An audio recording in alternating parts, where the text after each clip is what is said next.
Alright guys, so it's a bit of a vid today. It's not an RC10 GT vid. For frig's sakes, hold on. Sorry about that. Can't be left alone for more than 5 minutes apparently. But anyways, so got a couple questions. I'm going to answer those really quick. I'm going to get on with the Nitro stuff about cylinder head shims. I get questions about that. Do I have to shim my cylinder head for higher nitro? No, you don't. If you're just running stuff like this, and you were used to running 20%, now you want to run 30, just run 30, just retune. You can run the factory glow plug still. I know with some high-end Picos and Nova Rossi's, you have to sometimes shim the head after break-in. But with these, no, just factory head shims, factory glow plug, whatever, it's fine. You can run a hot plug with 30%, doesn't matter. This does have head shims removed, which makes it easier to run with 0%. But in other news, I also got something in the mail today. I unboxed it before I turned my camera on. Just goes to show you where my head's at. I hope everyone out there is okay. Thank you for the wishes. I'm fine. My family's fine. Likewise to you guys. Hopefully you guys are all doing good up there. But let's see what we got here. We got another diesel. Right on. It came in from Ukraine. Surprise, surprise. But anyways, it doesn't turn. It's all seized up. So I'll make a video about that another day. We'll take it apart, clean it up, and see if we can get that on the stand and make it run. But let's see what we got. Big old 4-stroke. Big old 2-stroke. And there was a question about Dynamite 19s, which I have 2 of. I'm just going to go digging through my box of motors here to find the other one. And, holy frig. Okay, hang on a sec. I'm going to pause while I go digging through here. Or maybe not. Maybe you guys can just want to watch. I don't know. We got, oh, I think that is one of them. Yeah, it is. A lot of people always ask, how does a Dynamite 19 work? It works. It's a great engine. It's just the lack of knowledge that people have about it that they get upset with it. Because people don't follow the instructions. Where's that big gold porcupine cylinder head? Is that it? Oh, that's one gold head though. Oh, feels like another CV. I don't know what's in here. Exactly where, I'm not sure. Oh. There we go. Alright, so people ask me the difference between the Dynamite 19 and the Losi 3.4. Well, they're both fantastic. They're both made by the SH engine company, which makes these SH18s. All made in the same factory. Now, people ask, you know, where do you buy them? No, they're not available anymore. They're all gone. They're discontinued, unfortunately. This one has had the crankshaft cut, shortened, and it tracks this engine mount. I had to do some Dremel work in here to make it fit. And it also has a 3.3 back plate, which you have to do some work to convert it to pull starter, because some of these came with a Ross system and that SC10T buggy thing, whatever the hell it was. These are a great fit for a Revo or a T-Max, but if you have an old T-Max like what I got, the crankshaft is too long and it runs into the transmission. Plus, you need a special exhaust adapter, which I don't have. That's why it's not in there. But a lot of people also ask, you know, what's the best carburetor for a 3.3? One of these, the Losi 3.4 carburetor, or losi, or whatever you call it. 3.4 carburetors are friggin' awesome. A nice upgrade for your 2.5 or 3.3. People ask me about the Dynamite 19. How is it? How do they work? How do you set it up? Well, I have one right here, brand new in the box. Before I get to that, people ask me, what nut do you need here? What flywheel did I use? This is a Traxxas flywheel and clutch. You need a 1/8 scale, big block.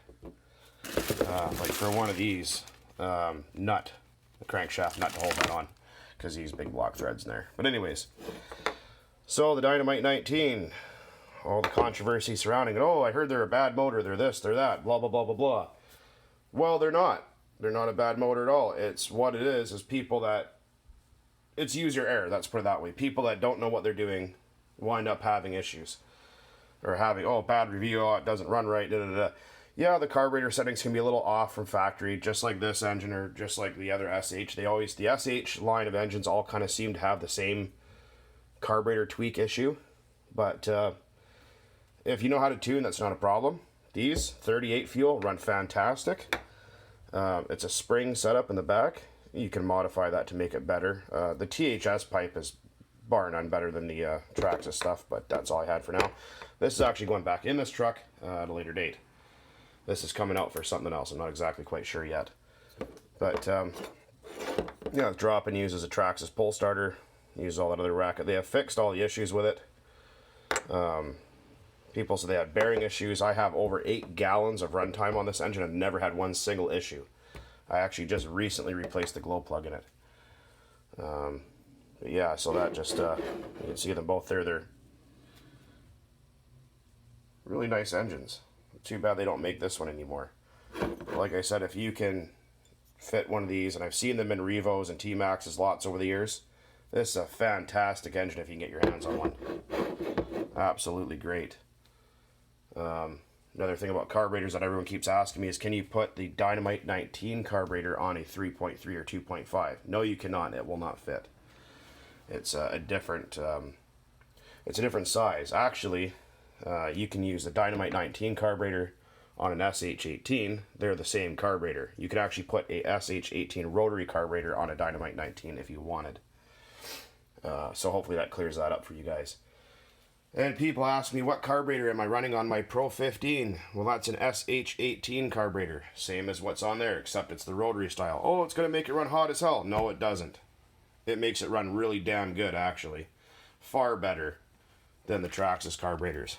You can see it right down there. I know my truck's dirty as hell. I got to take it apart, clean her out, and do some work to this freaking old T-Max one of these days when I get around to it. Like I said, I was at the park. You guys saw the video yesterday. You know, I'm sure you guys are sick and tired of seeing that thing by now. Parks people came and, get the hell out of here. Buddy yells at me, why? And he goes, well, you know, the virus thing, you can't be at the park. All the parks are shut down in the area. He goes, if you don't leave right now, we're going to issue you a fine. F off, basically. I'm like, all right. So I packed it up and screwed off just like I was instructed to do.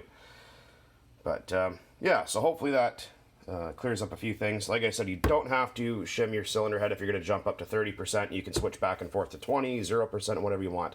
It's all about tuning. You know, like I said, you could, if you can find one of these, you can shove it in a T-Max or Revo. Wicked engine, totally worth it. You could use this for the upgrade carburetor on your 2.5 or 3.3. But by the time you spend $70 on this carburetor, you spend an extra $30 if you live in the States. These are $109. They're a direct replacement. You do not need to buy anything. They use the factory clutch. They come with everything you need. I do recommend getting a THS pipe kit and use the big fat rubber O-ring they come with, the donut in the back that looks like that one. Because this is kind of a goofy setup here. I don't really like it much either. But if you have your pipe set up just right, they don't leak. I've never had an issue with this one. Unless you hit something and your pipe gets knocked out of whack a bit, and then, yeah, it might weep a little. But other than that, fantastic. They do use a smaller air cleaner. They use the 8mm size, like what you'd find the Dynamite small air cleaners for the 110 scale cars. Like that. But, anyways, there's just my bin of engines. I got freaking all kinds of engines. There's Cox engines in there. There's some Force engines, HPI engines, OS, Pico. There's my big 4-stroke 90 in there. There's a Reduga. There's a diesel in there. There's a little bit of everything. So I have more engines than that. But anyways, I'm starting to ramble here about nonsense. But hopefully this helps you guys out with some of the questions and the answers. Anyways, guys, take it easy. Thanks for watching.